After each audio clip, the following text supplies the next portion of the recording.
আসসালামু আলাইকুম প্রিয় ফুটবল ফ্যান্স, স্পোর্ট জগতের আরও একটি ভিডিওতে আপনাদেরকে স্বাগতম।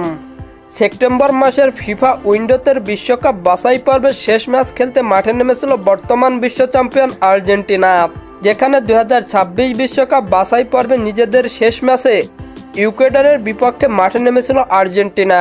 সেই ম্যাচটিতে অবশ্য 1-0 গোলের হার নিয়ে মাঠ ছেড়েছিল কোচ লিওনেল স্ক্যালোনির শিষ্যরা।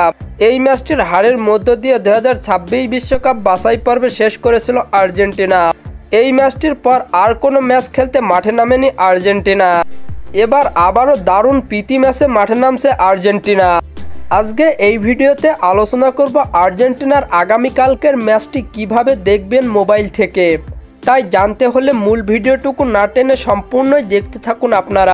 বিশ্বকাপ বাছাই পর্ব শেষে এবার প্রথম প্রীতি ম্যাচ খেলতে মাঠে নামছে আর্জেন্টিনা, যেখানে 2026 বিশ্বকাপের আগে নিজেদেরকে আরও শক্তিশালী করতে নিজেদের প্রথম প্রীতি ম্যাচে এবার ভেনেজুয়েলার বিপক্ষে মাঠে নামবে আর্জেন্টিনা।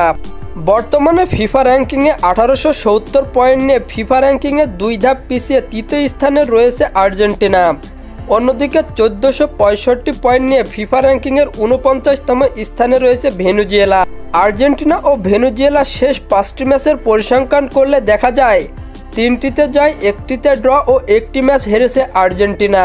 অন্যদিকে 2টিতে জয়, বাকি 3টি ম্যাচ হেরেছে ভেনেজুয়েলা। তাই সাম্প্রতিক ফর্ম বিবেচনায় ভেনেজুয়েলার থেকে অনেকটাই এগিয়ে রয়েছে আর্জেন্টিনা। আর্জেন্টিনা বনাম ভেনেজুয়েলার মধ্যকার প্রীতি ম্যাচটি অনুষ্ঠিত হবে বাংলাদেশ সময় অনুযায়ী আগামীকাল সকাল 6টায় এবং এই ম্যাচটি অনুষ্ঠিত হবে হার্ড রক স্টেডিয়ামে। আর এই ম্যাচটি সরাসরি লাইভ দেখতে পারবেন স্পটিফাই অ্যাপস ও বিন স্পোর্ট অ্যাপসের মাধ্যমে। ফুটবলের সকল আপকামিং ম্যাচ শিডিউলের সকল নিউজ এবং আপডেট পেতে আমার চ্যানেলটি সাবস্ক্রাইব করে পাশেই থাকবেন। ধন্যবাদ সবাইকে।